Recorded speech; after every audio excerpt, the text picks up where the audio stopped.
Shalom, Bapak Ibu dan saudara-saudari yang terkasih.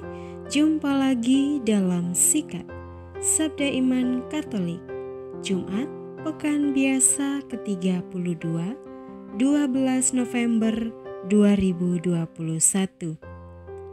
Hari ini gereja memperingati Santo Yosafat, Uskup dan Martir. Bacaan hari ini dari Injil Lukas bab 17 ayat 26 sampai 37. Marilah kita siapkan hati dan pikiran kita untuk mendengarkan sabda Tuhan. Semoga Tuhan beserta kita sekarang dan selama-lamanya. Inilah Injil suci menurut Lukas. Dimuliakanlah Tuhan. Pada suatu ketika, Yesus bersabda kepada murid-muridnya, "Sebagaimana halnya pada zaman Nuh, demikian pula kelak pada hari Anak Manusia. Pada zaman Nuh itu orang-orang makan dan minum, kawin dan dikawinkan, sampai pada hari Nuh masuk ke dalam bahtera. Lalu datanglah air bah dan membinasakan mereka semua. Demikian pula yang terjadi pada zaman Lot. Mereka makan dan minum, membeli dan menjual, menanam dan membangun, sampai pada hari Lot keluar dari Sodom. Lalu turunlah hujan api dan belerang dari langit dan membinasakan mereka semua. Demikianlah halnya kelak pada hari Anak Manusia menyatakan diri. Pada hari itu barang siapa sedang ada di peranginan di atas rumah, janganlah ia turun untuk mengambil barang-barang di dalam rumah. Demikian pula yang sedang berada di ladang, janganlah ia pulang. Ingatlah akan istri Lot. Barang siapa berusaha memelihara nyawanya, ia akan kehilangan nyawanya. Dan barang siapa kehilangan nyawanya, ia akan menyelamatkannya. Aku berkata kepadamu, pada malam itu kalau ada dua orang di atas ranjang, yang satu akan dibawa dan yang lain ditinggalkan. Kalau ada dua orang wanita yang sedang bersama-sama mengilang, yang seorang akan dibawa dan yang lain akan ditinggalkan. Kalau ada dua orang di ladang, yang seorang akan dibawa dan yang lain akan ditinggalkan." Para murid lalu bertanya, "Di mana Tuhan?" Yesus menjawab, "Di mana ada mayat, di situ berkerumun burung nasar." Demikianlah sabda Tuhan. Terpujilah Kristus. Bapak, Ibu, dan saudara-saudari yang terkasih, renungan hari ini akan dibawakan oleh Ibu Priska Iyai dari Timika, Papua. Selamat mendengarkan.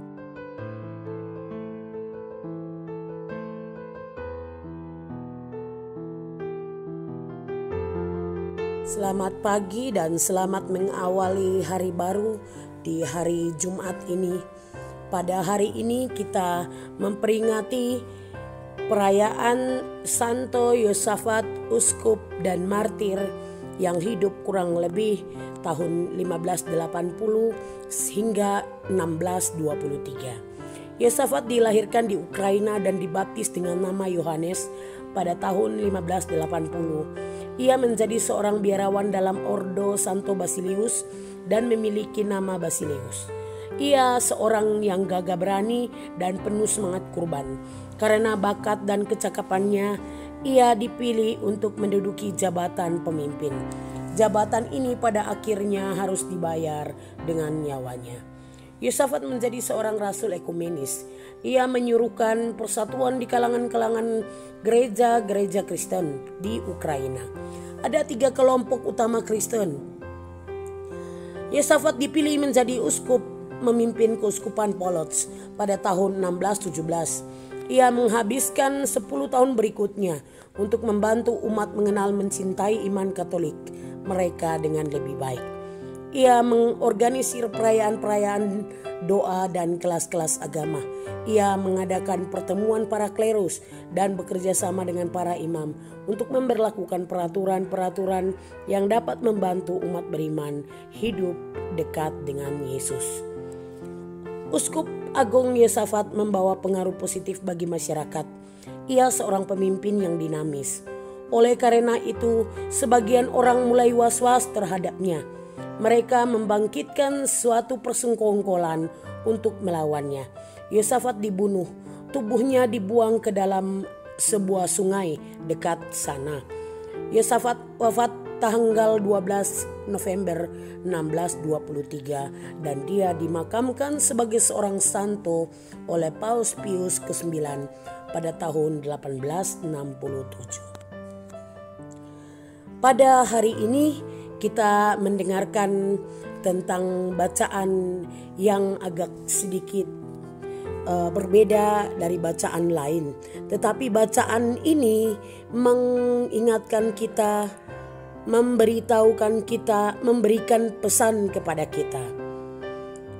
Yesus datang pada saat kehidupan sedang berjalan normal. Mungkin juga ketika kita tidak mengharapkan Dia datang untuk saat ini. Kita sudah tahu bahwa Anak Manusia akan datang dengan tiba-tiba tanpa pemberitahuan, tanpa peringatan dini. Tidak ada alat untuk mampu memberi peringatan dini kepada kita ketika Yesus datang, seperti misalnya alat peringatan dini tsunami dan lain sebagainya. Kenikmatan duniawi atau apapun yang kita miliki tidak akan menjamin bahwa kita akan dibawa ke dalam keselamatan itu. Tidak menjadi masalah, malah menjadi jerat bagi kita. Kita tahu kapan dan di mana lokasinya. Ketika Yesus datang kembali, tetapi toh kita diperingatkan untuk menyiapkan diri untuk waspada dan jangan sampai terbuai di dalam kehidupan spiritual yang semu dan kekeringan kehidupan spiritual. Apakah kita termasuk orang yang dibawa ke dalam keselamatan, ataukah malah kita ditinggalkan di dalam kebinasaan? Pada bacaan hari ini kita mendengarkan tentang bagaimana Yesus yang berkorban, memberikan nyawanya. Pada hari ini kita juga mendengarkan bagaimana Santo Yosafat yang memberitahukan, yang mau menyampaikan melalui teladan kehidupannya tentang sebuah kehidupan yang menuju kepada Allah, yaitu melalui pengorbanan. Pengorbanan dia sendiri ini menjadi kekuatan dan teladan untuk kita yang masih hidup, sebagaimana teladan Yesus Kristus yang memberikan nyawanya. Oleh karena itu, marilah kita pada hari ini mau memberikan apa yang ada pada kita. Tenaga yang Tuhan sudah beri, waktu yang Tuhan sudah beri, mari kita membagi kepada sesama kita yang membutuhkan perhatian kita, dengan kita memberikan waktu kita, memberikan tenaga kita kepada teman atau sahabat atau siapa saja yang membutuhkan tenaga kita. Juga memberikan apa yang ada pada kita. Ketiga hal ini dapat kita lakukan. Bukan yang besar, bukan yang orang memandang bahwa ini sesuatu yang besar, tetapi hal yang sederhana dilakukan sekarang, kecil tidak berarti, tetapi apabila ada orang yang terbantu dengan pertolongan kita, dengan apa yang ada pada kita, yaitu waktu dan tenaga, dan apa yang ada pada kita, kita bagikan kepada orang lain seadanya, maka itu akan menjadi berkesan. bagi orang lain sehingga menghibur mereka, menyelamatkan mereka, membuat mereka ikut turut di dalam pemberitaan kasih Tuhan. Mereka pun dapat merasakan betapa baiknya Tuhan melalui diri kita. Mari kita menjadi pewarta-pewarta, menjadi perpanjangan tangan dari Tuhan, mewartakan apa yang ada pada kita melalui waktu, melalui tenaga, melalui apa yang ada yang sederhana daripada kita berikan kepada orang lain, sehingga korban kita walaupun kecil namun berarti bagi orang lain. Para pendengar pada hari ini, terima kasih permenungan yang singkat dan menjadi kekuatan kita di hari ini. Marilah kita berdoa di dalam nama Bapa dan Putra dan Roh Kudus. Amin.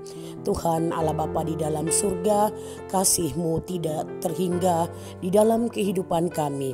Engkau tanamkan benih-benih kekuatan-Mu melalui pengampunan-Mu yang selalu Engkau ajarkan, melalui belas kasih-Mu yang selalu Engkau ajarkan, melalui kepedulian-Mu yang selalu Engkau ajarkan, juga terutama di dalam pengorbanan-Mu yang begitu nyata kami alami. Maka Tuhan Allah Bapa di dalam surga, Engkau menjadi kekuatan kami untuk selalu memberi dan memberi. Apa yang akan kami berikan kepada orang lain, semoga itu akan menjadi berguna dan akhirnya menjadi karya penyelamatan-Mu, alat-Mu di dalam dunia ini, sehingga karya keselamatan-Mu nyata dan kerajaan-Mu menyebar di seluruh dunia. Kami serahkan seluruh hari ini ke dalam tangan-Mu yang kudus, kini dan selama-lamanya. Amin.